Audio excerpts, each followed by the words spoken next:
When you are a champion of creativity, then you can take your own creativity and offer it to others, and it doesn't diminish your creativity. Hi, I'm Shannon Lucas. And I'm Tracy Lovejoy. And we're the co-CEOs of Catalyst Constellations, which is dedicated to catalyzing innate change makers to accelerate positive change. This is our podcast, Move Fast, Break Shit, Burn Out, where we highlight catalysts that are creating amazing change in the world. In this season of the podcast, we are diving deep into the skills that make catalysts successful.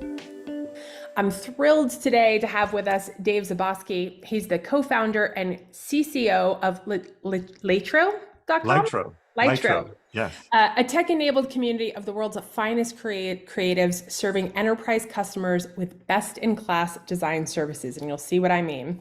He is a classically trained illustrator and was an animator at Disney during the second golden age of animation, having worked on, wait for it, Beauty and the Beast, The Lion King, Pocahontas, Aladdin, Hunchback of Notre Dame, Hercules, Fantasia 2000, and others, some of my favorite movies.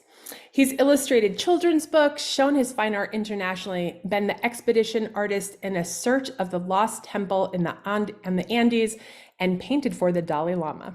Dave teaches creativity to entrepreneurs and organizations, and he and I crossed paths when he was recently co-facilitating an exploration into creating creative cultures within our executive community, the Catalyst Leadership Trust. Thank you for being with us today, Dave. So excited for the conversation. I'm so excited to be here. And yeah, as far as Lytro goes, Lytro is a name that stands for Maestros of Light. So now that we're all painting with pixels all the time, we have all of these creatives in our company that are all maestros of actually painting with light, which is kind of neat. That's amazing. I'm so glad we have that context. Totally. The digital age is here and alive. It is indeed. Diminish our creativity. And it's more tools. More tools. I'd love to start off with hearing about how you relate to the concept of catalyst. Right. Well, I'm a bit of an alchemist myself. And so I think about the idea of a catalyst in its purest form is an activator that might be changed by the reaction, but is not consumed by it.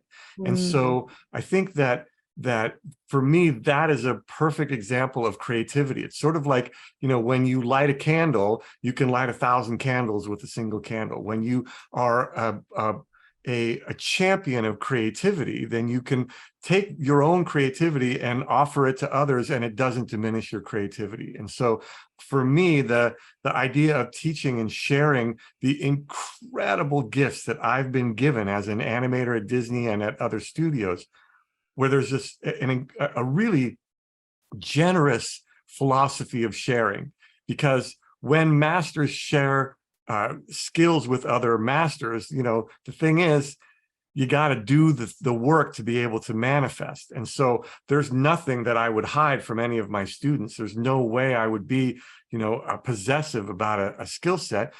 We found in our industry that generous collaboration is the fastest way to get great at something. So for me as a catalyst, I catalyze creativity. And I have been shared with by some of the greatest creators in the 20th century. And so stuff like that is just too good to hoard. And more creativity means a more creative world. I love that so much. The passing it on is actually something that we've not talked about much when people answer that question. And I also just love the spark of the catalyst. We need infinite positive troublemakers out there in the world. And so if we can take, which is what this podcast is about essentially, is taking the wisdom for catalysts and igniting other catalysts so that they can be more successful in their change making. I love it. I mean, I think this is a tough statement here, but for me, the seminal philosophical statement of the last 150 years comes from Simone de Beauvoir, who, and I'll paraphrase because she said it in French, but basically she said that your greatest freedom will come when you create opportunities for other people to have their greatest freedom. Yes. That's really weird. That's the second time that quote came up for me in the last week. There's something in there for that. Right. Yeah. So there's something really powerful. And to me, that's that's what makes it worthwhile. Like for me, I get freedom from being a catalyst, not consumed by the interactions, but actually fulfilled by the interactions. Which is deeply aligned with my own personal work and the joy that I have in working with other catalysts. I totally agree. That's why I'm so excited to speak with you.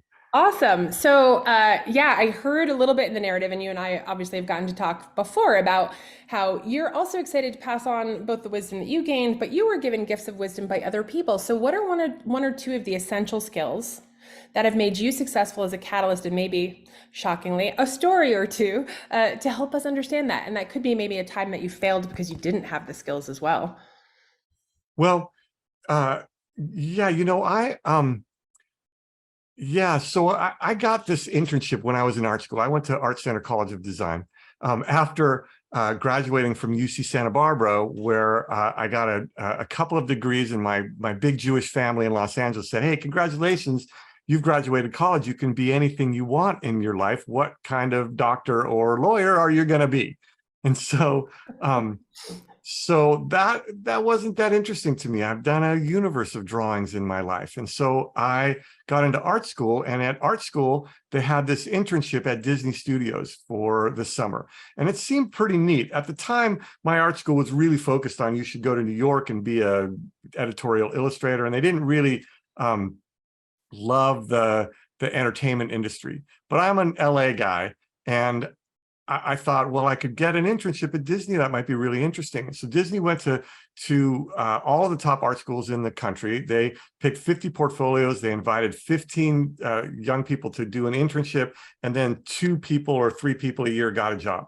The first 2 years that I applied, I didn't make it, and so that was an interesting process to continue to be committed despite the disappointments. When I look at portfolios, I say to the students that don't make it into Litro, I say that let this be a disappointment, but not a discouragement. And so to be disappointed means, all right, cool, there's some things for me to learn. That's ongoing forever. To be discouraged means that it's taken a little bit of the heart out of. And so I think that there's a really important distinction there, that to let yourself be disappointed, but not discouraged. And to be able to be both hot and cold. So here's one of the skills for me, is to be able to be hot and cold about my own process. To be hot means I'm passionate, I love it, I'm committed, oh, this juicy paint or the light coming through the window. But to be cold is to also say, well, what are the skills that I need to be able to capture this, to tell this story? And so that leads to kind of the second thing, which is I feel like I'm an artist, but I'm really a storyteller, and I use my art as a means to express these stories. And so those are two real skills that need to be addressed. Can you draw a hand? Do you know anatomy? Do you know the fundamentals of your industry, your skill set? When you look at a basketball player like Stephen Curry, amazing, incredible, barn-burning basketball player, but he wasn't out of college. Coming out of college, he was a pro prospect, but he wasn't somebody who they thought would be the next Kobe Bryant. He studied his fundamentals so deeply that's what put him ahead of everybody else, is having those fundamentals down to the extent where he could knock off fractions of a second off of his shot, aim before anybody could, really thought you were aiming. Fundamentals are really the critical piece. And then you use those fundamentals to express the thing you need to express. So I'm an artist and a storyteller, and I build skills in both of those places. So much to unpack there. So let's go back to the first piece. Do you have I kind of wrote down a word, but I'm wondering if you have one word that encapsulates the part there where you were talking about being committed even when you're disappointment. Is there a word that comes to mind for you? Well, this is a practice of masters. I mean, I think the word could be iteration. Ooh, and nice.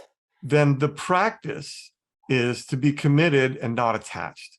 Mm-hmm. So one of the practices inside of the universal law of creativity, which is iteration, like one of the laws, is to be committed and not attached. And that's a really challenging place to stand. It's really the place where the master stands. And it takes a lot of practice to get there because you want to love what you do.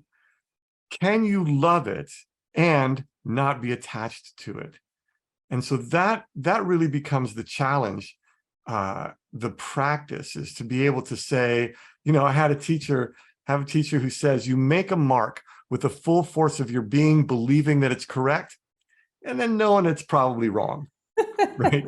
And there's a kind of joy in that. There's a kind of freedom in that. It's totally. sort of like I have a full loaded paintbrush and I go, yes, okay, yes. And so everything becomes a little bit of a correction. And so iteration becomes this place where you actually can allow for some freedom of expression in the moment and a mission to complete the overall process incrementally, a little piece at a time. I heard somebody say that a masterpiece is one wrong stroke corrected at a time. They're all such great framings. Obviously iteration is key to the catalyst journey. It's one of the core steps of the catalyst formula. And yet we can get so attached to our idea of the vision that we are seeing that we think needs to be created in the world. And it causes this really interesting tension. There's also words are coming up for me, like the balance between the confidence and humility, right? I'm confident, but I'm humble enough to be aware and open to what's emerging to me on the canvas before me in the process or whatever, and take that into my iterative process. I think it's one of the things that happens for catalysts that leads to the burnout is our identity, because we care so much, almost becomes enmeshed in the outcomes of the things that we're sometimes fighting for, but trying to create maybe in the more positive spin. And so one of the things we try and help catalysts with is creating that distance, right? And you're talking about it so beautifully. How do you hold that vision and keep moving into the mastery while not letting the imperfections of the process be a reflection of your self-worth, I guess? Wow, right. Yeah, that is tricky. How do you resonate deeply with your own creations and love them without having your self-worth tied to them? Well, what if you can't? But what if your self-worth was internally driven and not externally driven? And so I think that's there's something called object referral and subject referral. If I am object referral, then I'm worried about my creations by what people think about them.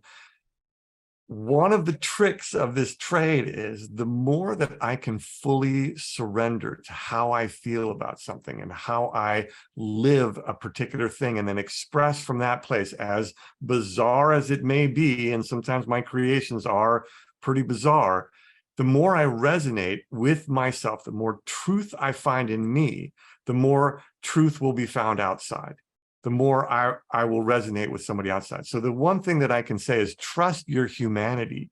Trust that you are a human, that those things that you feel are real, they matter, and they will find a home somewhere. If they're not landing in a home, who gives a shit? Move to a different one, right? So find that internal confidence, knowing that you're human, listen to that voice inside, and then find the audience that resonates with it. I think that's the piece that if you're not, in sales, they know that a 30% close rate is monstrous. It's incredible. That means 3 out of 7 people say yes, 7 people say no. That's totally successful. Totally. So not everybody's going to love your stuff, but if you do, and you know your worth, that you belong to the earth, then that's all that matters. I want to just double click on what you said there. If it's not landing in that place, find another home, because this is another thing that we try and help catalysts understand. And it's not a black and white, it's not a knee-jerk reaction, but it does require some careful contemplation of, if your vision or aspirations around change are not aligned to the ecosystem, the environment, the company, the team, or whatever that you find yourself in, neither is inherently wrong. You just need to go to a place that is aligned with the type of change that you're hoping to create. Yeah, I think that there's two possibilities. One is maybe your communication isn't landing. So Nice. maybe you That's might true. want to find a way to speak into their listening. That's right. Right. And so that's also a thing. Like we do a lot of branding work. We do a lot of commercial work and commercial work. And this is where the committed and not attached comes in really handy. I think you guys should be saying this, right? And they're like, well, we've got a bunch of customer data and we've got all of this stuff and you just have an opinion. So we're gonna use our customer data because we know what works for this cohort that we're selling into. And so me as a creator, that's valuable information, right? And so, I was thinking about something that you said, like, what if somebody hates what I do? I think that if I'm doing a commission for somebody and they've asked me to do a commission and I deliver something and they hate it, I'm like, awesome, that's fantastic. I was facing in this direction. Maybe I didn't hear completely clearly what you were looking for. Now that I know what you hate, let's talk about what you love and let's aim in that direction. Right. Totally. And so now I have a course correction that I can work with, a brief that's more specific. And if I can face in the right direction, then I can solve for what they're looking for. And I always say to clients, if on this pass or if I'm not solving it, let me know what's missing and I'll find you somebody who I think will solve this better for you. Nice. Nice. Yeah, it's something that we help catalysts with in our class, which is that it's great that you have an idea, but if you can't bring the other people along, if you don't understand what's inherently important to them and communicate with them and bring them on the journey, then you've basically failed out of the gate. But it's such a great pivot into your second skill, which is storytelling. Like obviously you became a animator and storyteller, but how do you see that translating? Because I know this is some of the work that you do. How do you bring some of that storytelling to help organizations, especially around change? Right. Well, I think that this is the thing that I sort of come at the entrepreneurial world through the world of art. We turn thoughts into things. Entrepreneurs turn thoughts into things, but they come at it as a kind of capitalist approach. Napoleon Hill, Peter Drucker, the HBR, Simon Sinek, all of that sort of, capitalist business entrepreneurial track. I come on an artistic track. Like, how do we turn thoughts into things from the ground up? There are systems and practices that we use in the art world that parallel the entrepreneurial journey. And so story is one of the things that we really on the art side really drill down deep on. Heart, love, resonance, emotion, story. Those are the things on our side that are really critical. And on the entrepreneurial side, it's a little bit less so. It's data, it's customers, journeys. It's a little bit more data oriented. But I'll tell you, the thing that I feel is really missing from the entrepreneurial side of things is the story of the storyteller. And I think that to me is something that I'm a little, I guess, surprised by. It's not as emphasized as it could be. That's some of the work that we do with our companies, is not just the story of your product or service or the story of the customers, the customer persona and things like that, but who are you that's telling the story? And that is what people want to know more about now. We're in a purpose-driven world right now where people don't want to be a cog in a machine, and the places where they get their products or service, they want to know if they're contributing to a better world. So, an example I use, Shannon, is like, if I said, would you come and see Dave's Lion King? Maybe you might come and see Dave's Lion King. You like me, or you're my neighbor or my daughter or something like that, right? But you'd go see Disney's Lion King, right? Like nobody'd heard of the Lion King or Beauty and the Beast, or, well, Beauty and the Beast maybe. But, like Lilo and Stitch, right? Like it's Lilo and Stitch. Well, who the heck is Lilo and Stitch? But it's Disney's Lilo and Stitch. Why would you go see that? Because, oh my God, those folks at Disney, they tell great stories, right? So Patagonia, why do you buy Patagonia? Because there is a story of the storyteller. It's not their brand story to make the world, there's a beautiful sort of statement that they have to make the world accessible or something like that, right? but it's the story that's beneath the branding that they have, right? Salesforce has an internal story of Ohana, family, right?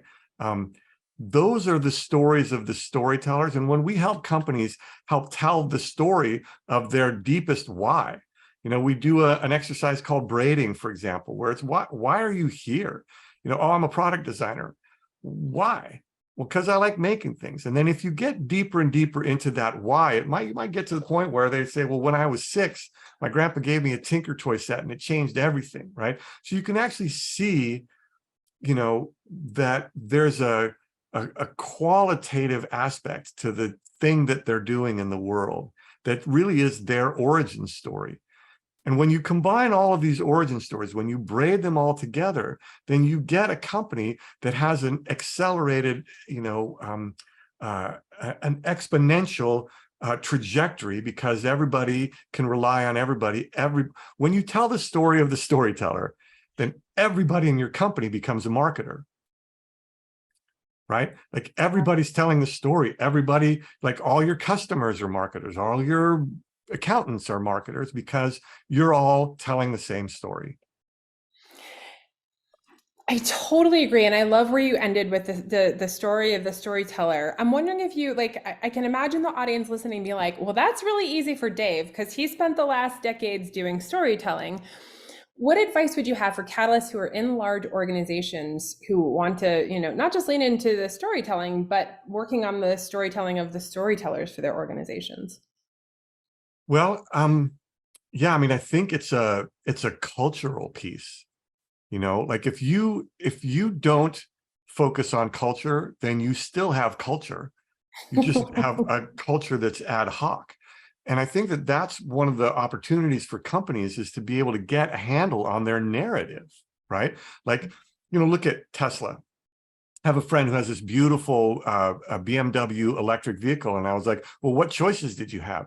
Well, I was looking at this one and this one and this one. I was like, what about Tesla? Oh, no, I'll never get one of those, right?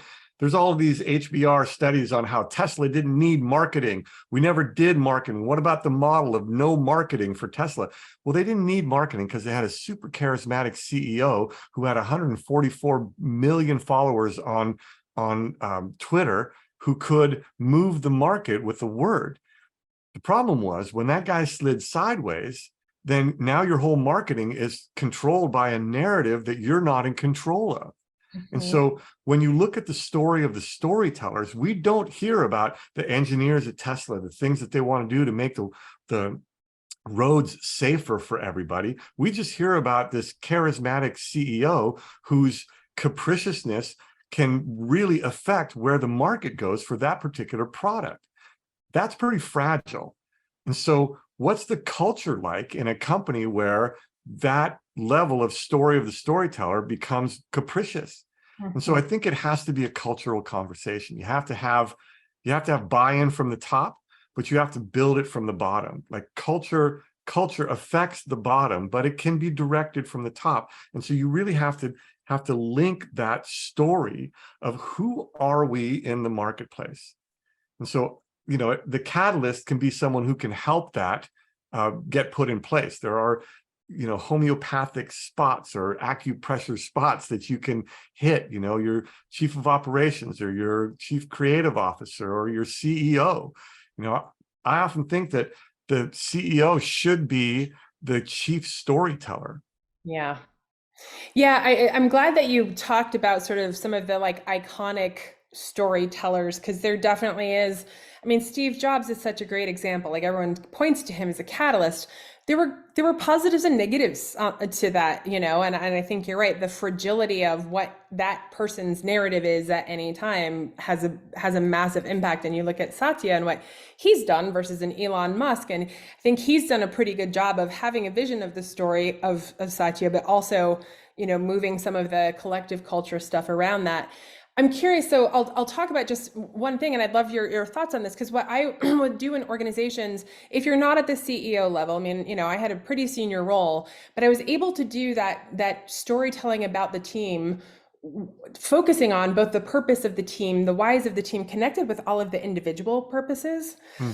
And I think it's important to know that, like, as catalysts, we might only create pockets of change at first. We might not get the whole culture, but like you have to start somewhere. And I'm just wondering if you've seen that work in the past or if you think that's a fool's errand.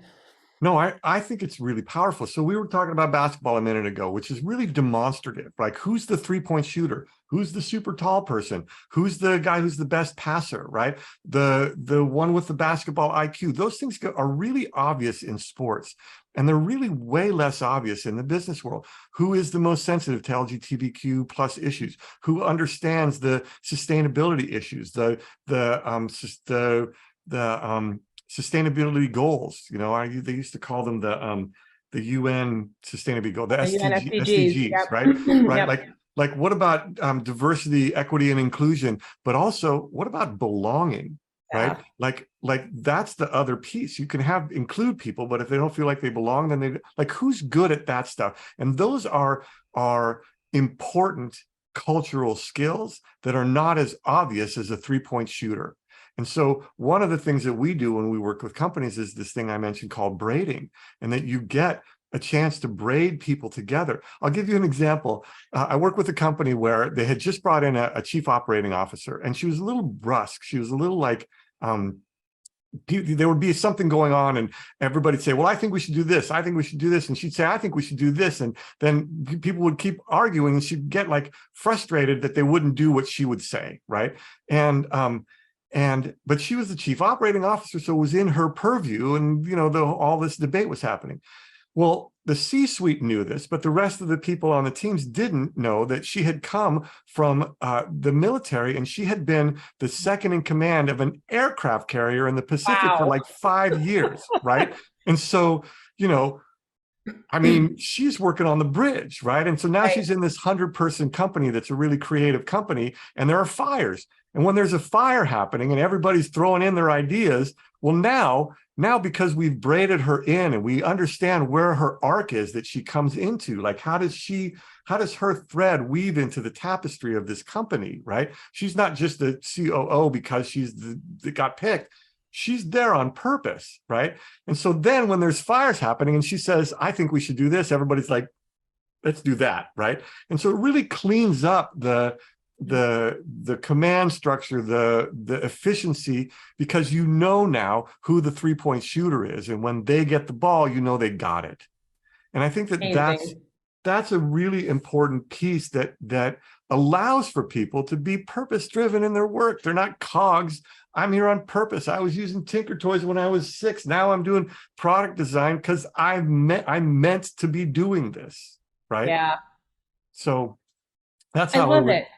I love it. What I hear is the braiding provides this really beautiful clarity and alignment, and then the collaboration and the belonging, because you understand your belonging in the system. So I'll give a shout out to our listeners. Like, this is what Dave does. So if that sounds appealing to you, reach out to him, because I think that this could help a lot of organizations, not just on the storytelling of the vision, but really the deep work that needs to be done to get to a place where you're aligned and functioning as a whole, organism together, to then go realize what you need to realize. Right. I do workshops on the universal laws of creativity, the idea that there's a technology of creativity. We had it at Disney. You can't just say, oh, it's Tuesday, I don't feel like creating. You have to deliver on stuff, And so there is a technology to creativity, and there are systems and practices to storytellers. And I do workshops on both of those to be able to help us tell better stories, create more powerfully, to catalyze change in the individual and in the company. I love it. All right, moving on to our rapid fire. Yeah, bring it. One thing that you do to be ready for a big meeting. I have a team that I get clarity from. So for example, and especially living in Los Angeles, like if you're driving to a meeting and you're in traffic, and sometimes it's my wife, sometimes it's somebody on a team, I just go, hey, can I clear? And so I take a couple of minutes before the meeting starts, and I just get a clearing. What's bothering you right now? I need new shoes, and I don't know when I'm going to get a chance to get there, or I've just been sitting in traffic, or whatever the noise is. That, when I'm coming into a big meeting, I want my signal to be clear, so I want my noise reduced. And so the first thing I do is I find a way to reduce that noise. And then once that happens, the signal starts to come in, and I've got my signal. Love it. All right. What's your favorite way to spend? Do you get free days? And what's a way to spend one of your free Do I days? get free days? Boy, you kind of have to grab them. I'm a kind of incidental tech exec in a bona fide Silicon Valley startup right now, and so yeah, it's a pretty much of a charge. But what I love getting out on a wander and bringing my paints with me. And so, yeah, taking a wander where you just go, oh, I think I'll go right here. That seems interesting, and then I have my paints with me, and I'll find a good place to stand and paint, stand in front of something beautiful and see if I can receive it and express it. That's a good day for me. That sounds amazing. I want more of that in my life. All right. Favorite famous catalyst, alive or dead, and why? Right. I was thinking about this. I kind of have three, so I'll do them fast. One is long dead, one is, dead, and the other one is alive. Okay.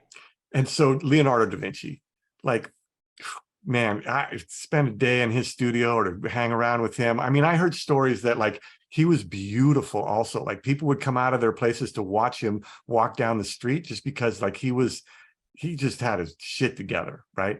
And so yeah, Leonardo da Vinci would be one. But a little bit more about the why, just to bask in his glory, to see his process. Well, like talk about an original thinker.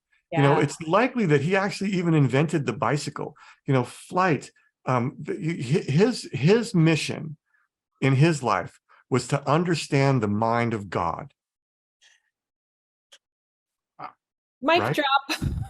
Yeah. So yeah, I want to hang out with that guy. Yeah. Fair.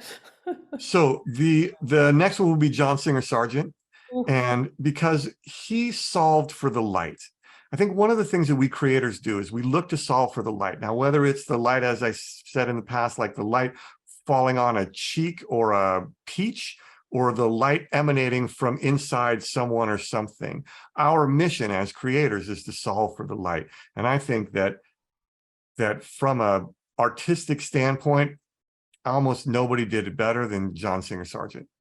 So I really like his work, that guy. Even over the other impressionists. Yes. Yeah. Yeah. I mean, it's provocative.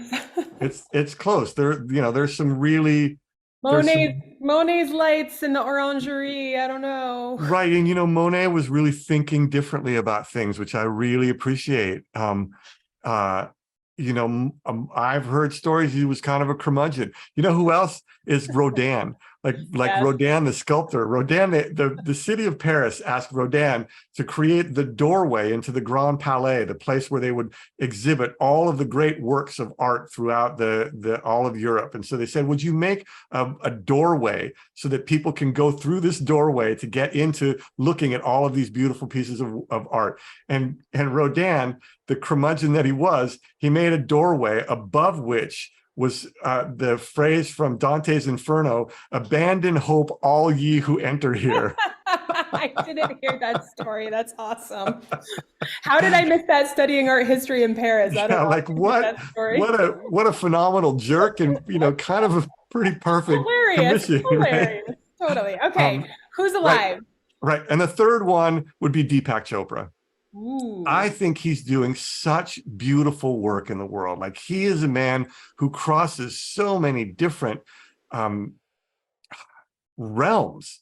I think that if we want to listen to someone who is enlightened in our time, I think that the stuff that he's bringing to the world is really beautiful. It is anchored and centered in love, and it moves into all of these other different places, into business, into life, into pain and grief. I think that the things that he brings to the world, every time he speaks, I take notes. And the thing that I love about him, which you intimated in your description, is he can speak it, and it goes back to the storytelling. He can speak it in a way that's accessible to so many different audiences without alienating them. Like he can bring that wholeheartedly into communities who already have meditation practices, but he can equally speak to business people and have them feel comfortable, and he's having those conversations. Yeah. Yeah. I mean, think not that that's those are important. mutually exclusive, everybody. Apologies. They aren't through him. And now I think for me, Right. that's really inspiring. You know, like Yeah. I'm in a very tech world, and I also believe in love. And I Yeah. don't think that those two things are mutually exclusive. They're not, but not enough people can speak to that. So that's a great one. Thank you. Mm. All right, wrapping up, do you have a call to action for our listeners? Yeah, well, if you want to connect with me, it's Dave at Laetro, LAETRO.com. Put it in the show notes. Good. All right. And we, our company Laetro lives in this world in between the kind of do-it-yourself of freelancers and the do-it-for-you of agencies. We're in this do-it-with-you space. So yeah, if you want to get great creative for your company at non-agency prices and a fair rate, our mission is to see creatives flourish. And so, yeah, my call to action would be, if you want to get great creative, then yeah, come and see us at Laetro. Way Awesome. better creative. And I've gotten to see Dave's work in person, real time, like I said, as he was helping with the Catalyst Leadership Trust, and it just made the whole experience for all the participants so much better. So I'll double down on that. Beautiful. Thank you. Thank you so much. It's always a joy talking with you. Yeah, it's a pleasure. Thank you so much, Shannon. It's nice to be here. For our listeners, if you'd like to learn more about how to accelerate positive change, go to our website at catalystconstellations.com. And of course, be sure to check out the book, Move Fast, Break Shit, Burn Out. If you have other catalysts in your life, hit the share button and send a link their way. Thanks again.